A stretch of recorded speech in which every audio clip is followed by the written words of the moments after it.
नमस्ते किसान भाइयों, टेक्निकल एग्रीकल्चर में आपका स्वागत है। आज हम कृषि जगत के एक ऐसे अदृश्य शत्रु के बारे में बात करने जा रहे हैं जिसकी जड़ें हमारी मिट्टी में इतनी गहरी हैं कि वह पूरी फसल की मेहनत को मिट्टी में मिलाने का दम रखता है। हम बात कर रहे हैं मोथा घास, साइप्रस रोटंडस की। खेती की दुनिया में इसे केवल एक खरपतवार नहीं बल्कि खेत का कैंसर माना जाता है। इसे दुनिया भर के कृषि वैज्ञानिक वर्ल्ड्स वर्स्ट वीड के नाम से पुकारते हैं और इसके पीछे एक बहुत बड़ी वजह है। यह न केवल जिद्दी है बल्कि इतना चालाक है कि विपरीत परिस्थितियों में भी खुद को सुरक्षित रखने की अद्भुत क्षमता रखता है। आज के इस विशेष और विस्तृत वीडियो में हम मोथा घास के विज्ञान को गहराई से समझेंगे।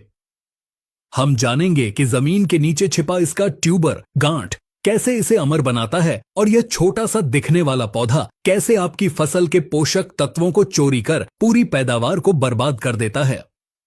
अगर आप भी इस जिद्दी दुश्मन से परेशान हैं, तो आज का यह वीडियो आपके लिए ज्ञान का एक नया द्वार खोलने वाला है और अफ्रीका के क्षेत्रों से पूरी दुनिया में फैला।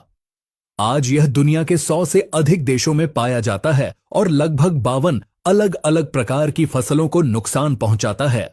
भारत के संदर्भ में बात करें तो चाहे उत्तर भारत के मैदानी इलाके हों या दक्षिण भारत के तटीय क्षेत्र, मोथा हर जगह अपनी जड़ें जमा चुका है।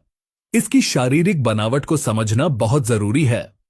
मोथा की पत्तियां गहरे हरे रंग की होती हैं। इसकी पत्तियां चिकनी और मोम जैसी परत वाली होती हैं।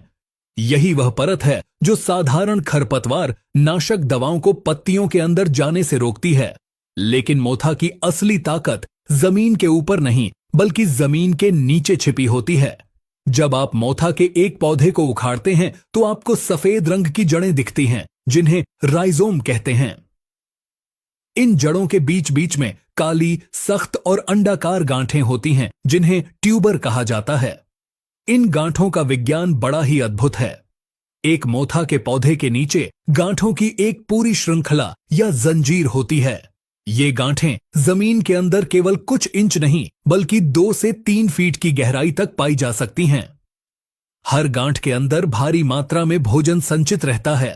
यही कारण है कि यदि आप ऊपर से घास काट दें या कोई दवा छिड़कें जो केवल ऊपरी पत्तियों को जला दे तो नीचे बैठी गांठें तुरंत नया अंकुर निकाल देती हैं।